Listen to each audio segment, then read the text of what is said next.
Okay, here's the fly we're going to look at today. I just call this the simple steelhead stonefly nymph.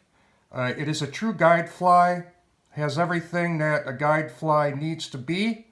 It's simple to tie, simple materials, quick to tie, and catches fish. So let's take a look at putting a few of these together. Okay, let's take a look at what we need to put this fly together. We'll start off with, again, just a standard type thread. This is UTC 70 denier.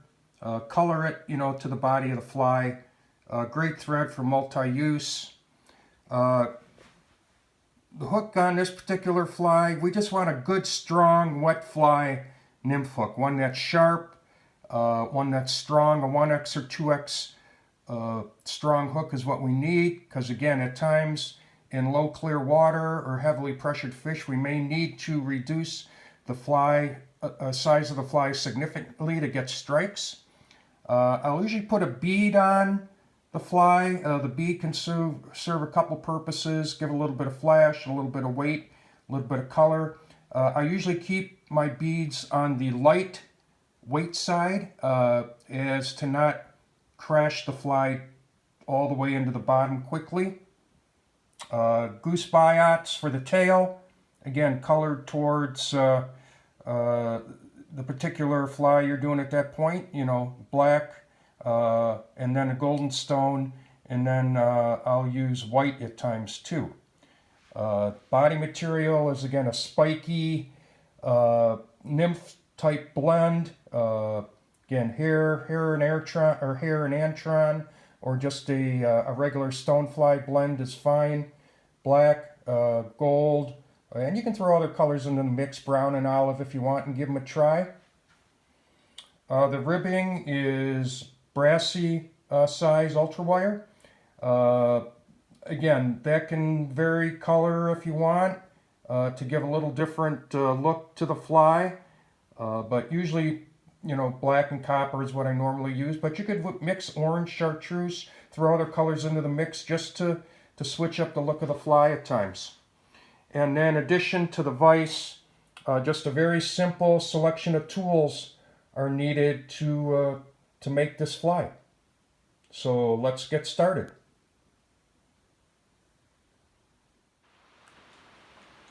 Okay, let's take a look at probably the most popular version of this pattern. As we said, stoneflies are found all around the Great Lakes, and certainly there's black stoneflies just about everywhere, and they vary in size a little bit. So the all black version is really a good one to start with. Just to review, the materials, what we're going to be using again. I like a Daiichi 1530 hook. I use that one a lot. But any good, strong, wet fly or nymph hook will work for this pattern.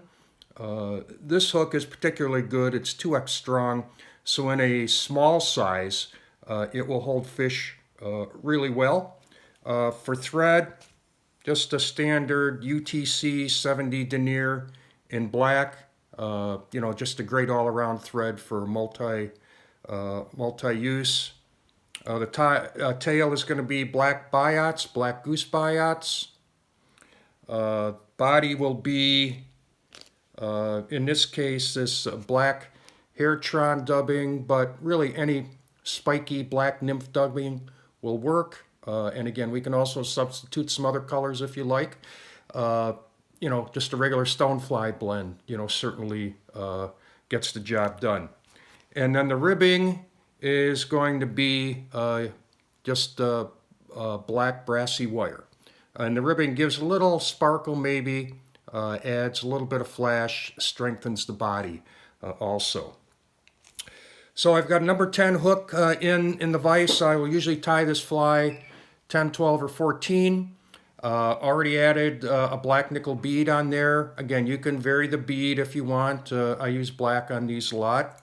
So let's get our thread started. And we're going to kind of give a pretty good covering of the hook shank with the thread, work our way back to the bend of the hook. And in a lot of hooks, the bend will be between the barb and the point, so that's another way to judge where to stop. And I've pre-prepped the materials just to save a little bit of time here. And I just normally myself, I will mount the biots one at a time. I don't get too crazy about trying to, do two at once or even split them. I'm not sure how important that is, but they come out looking just fine. It might take a few seconds longer that way. And I'll try to get them even length if at all possible, or reasonably close anyhow.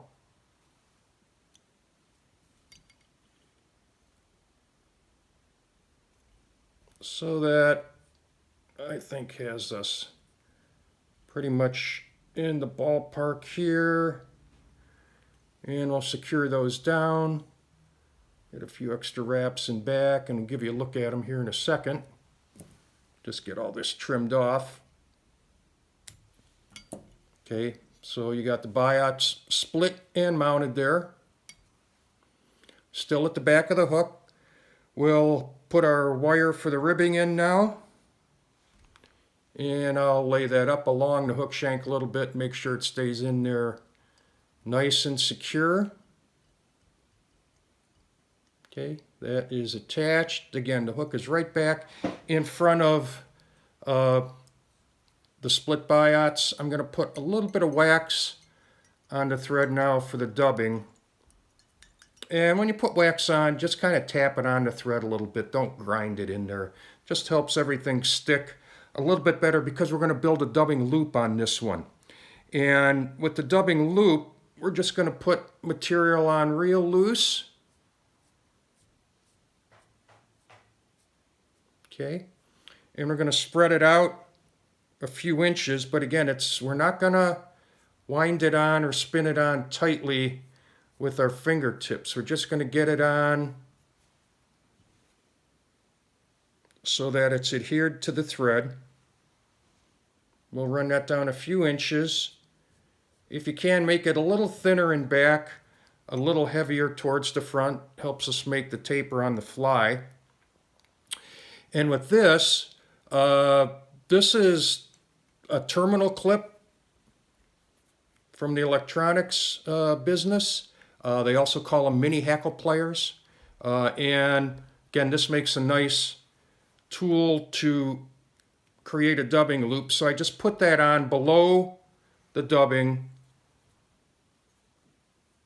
then work the thread out of the bobbin, tie it off right at the back, then advance the thread up forward, and we have now created a loop for the dubbing. Then I'm going to just spin this clockwise a little bit and start wrapping the body. Again, thin in back as much as we can and give it a nice taper up towards the front. And with each, if you think you need to twist the thread a little or twist the dubbing a little bit as you're wrapping, go ahead and do that. And we're just going to work our way up towards the front. And again, just try and create that little heavier taper up towards the front where the legs and the thorax of the bug would be. And looks like I must have tied a few of these in the past because that kind of came out just perfectly. And then I'm going to trim the dubbing loop off. And when you trim materials, push out of the way with your fingers so you can get in there with the tips of your scissors real easily. And you can see we've got a nice taper to the body. Then we'll wrap our rib up forward. Just space that wire out and take it up to the bead. Going to wrap it down a couple times. And I'm going to finish this off with 2, 3-turn whip finishes, and that usually creates a pretty indestructible tie off of the thread. No need for any type of cement or anything really. So at this point the fly is essentially done, but we'll usually pick out fur a little bit on the belly and sides just to give it a little buggier look in the water. Makes it nice translucent. Okay. So you can see that. If you have any real long fibers sticking out, you can pull them off with your fingertips or even trim them if you need to. You could put a hackle on here, a soft hackle, if you want to. You could add a wing case if you want to. I don't really think it's necessary from a fish catching standpoint. So this is the simple steelhead nymph. It produces all around the Great Lakes, and I'm sure it would produce in other places also. Good fly to tie, effective. Go out, have a good time. Thanks.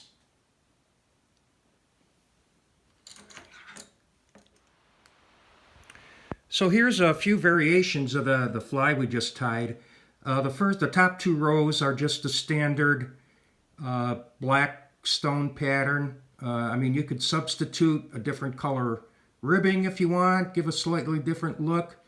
Then the next row down, we've got a golden stone, and then I just added that white biot tail and a white bead at the head. Sometimes that contrast really helps out. If the water's a little discolored or something, or just to give a different look. Don't be afraid to make some variations like that. And then on the bottom, we've got a couple of them with a black biot tail, the black body, and then a little bit of ice stub added to the front at the thorax. So we've got purple in one, chartreuse in another. So you can mix these colors around, create different looks, and on any given day, one might work better than another. Or if you've caught a couple fish out of a spot, just give a switch and it might trigger another hit or two.